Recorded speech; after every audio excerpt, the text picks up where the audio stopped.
nama saya Ika Priscilia, saya dari SI 4201.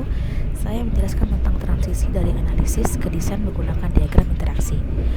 Tujuannya yaitu menjelaskan tujuan dan unsur-unsur model desain, mengidentifikasi elemen-elemen penting dari diagram komunikasi UML, membuat tampilan diagram dengan komunikasi model desain, mengidentifikasi elemen-elemen penting dari diagram urutan UML, dan membuat diagram urutan model desain.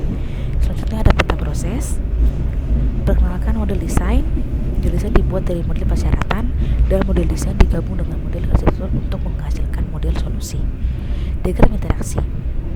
Diagram interaksi UML adalah nama alternatif untuk diagram berikut, yaitu diagram urutan, diagram komunikasi, dan diagram ikhtisar interaksi. Diagram interaksi menunjukkan urutan interaksi yang terjadi antara objek selama satu atau dua skenario use case dan sebuah fragmen dari satu skenario use case. Diagram interaksi UML juga dapat digunakan untuk menunjukkan urutan interaksi yang terjadi di antara keduanya, yaitu sistem dan subsistem. Membandingkan analisis dan desain. Analisis membantu kita memodelkan apa yang diketahui tentang proses bisnis yang harus didukung sistem, yaitu use case dan model domain. Desain membantu kita membuat model bagaimana sistem akan mendukung proses bisnis. Model desain terdiri dari komponen UI atau komponen batas dan komponen layanan, komponen entitas.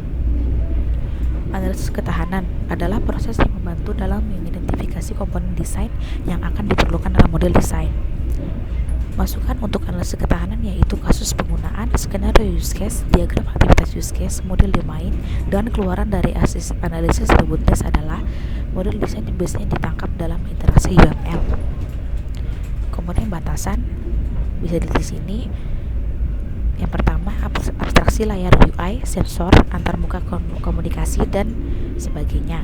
Selanjutnya ada komponen UI tingkat tinggi, dan setiap komponen batas harus dikaitkan dengan setidaknya satu aktor.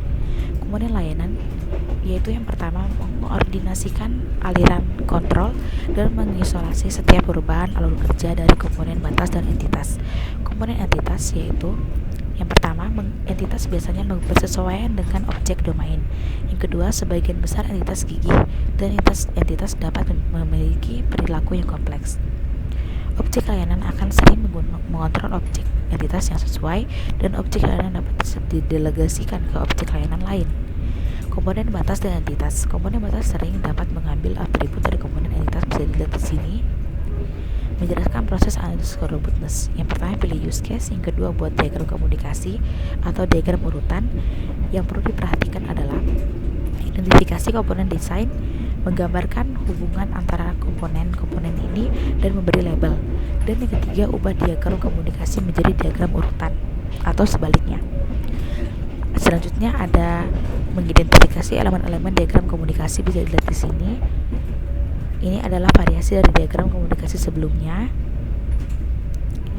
Selanjutnya, mengidentifikasi elemen-elemen diagram komunikasi. Pesan dapat menunjukkan nama pesan, panah arah, panah padat, panah terbuka, nomor urut, daftar parameter, kondisi penjaga, dan parameter pengembalian. Membuat diagram komunikasi. Pilih use case yang sesuai, lalu menempatkan aktor dalam diagram. Analisis formulir use case, yaitu yang pertama, identifikasi dan tambahkan komponen batas, identifikasi dan tambahkan komponen layanan, identifikasi dan tambahkan komponen entitas, dan identifikasi dan tambahkan interaksi lebih lanjut. Selanjutnya ada langkah 1, menambahkan aktor dalam diagram seperti gambar ini.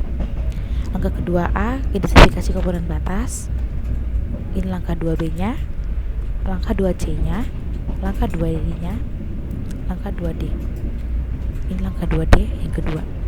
Contoh diagram komunikasi, ada 2 skenario premier, yang itu yang berhasil, skenario sekunder untuk yang gagal. Contoh diagram komunikasi 1, ini yang kedua. Diagram urutan, berikan perspektif berbeda, dapat digunakan sebagai pengganti diagram komunikasi, dapat dikonversi ke atau dari diagram komunikasi, buktikan lebih berguna bagi pengembang. Sorot urutan waktu interaksi. Ini adalah contohnya, gambarnya. Pecahan, menampilkan loop urutan, menampilkan jalur alternatif, memungkinkan 2 atau lebih skenario, menunjukkan referensi ke fragmen, memungkinkan Anda memecah diagram besar menjadi beberapa diagram yang lebih kecil. Ini adalah contoh pecahan. Contoh diagram pecahan, skenario primer untuk berhasil, skenario sekunder untuk tidak berhasil, diagram urutan di fragmen yang menunjukkan detail lebih halus untuk fragmen get reservation details, dan termasuk fragmen loop. Ya, contoh diagram urutan, contoh keduanya dari diagram urutan. Ini adalah contoh ketiga pecahan diagram urutan. Ringkasan dari modul ini adalah diagram interaksi digunakan untuk mengidentifikasi komponen desain yang memenuhi kasus penggunaan, dan interaksi objek dapat divisualisasikan dengan UML, yaitu communication diagram dan sequence diagram. Sekian dari saya, maaf jika ada kesalahan kata-kata yang salah, akan saya perbaiki. Sekian dari saya, terima kasih.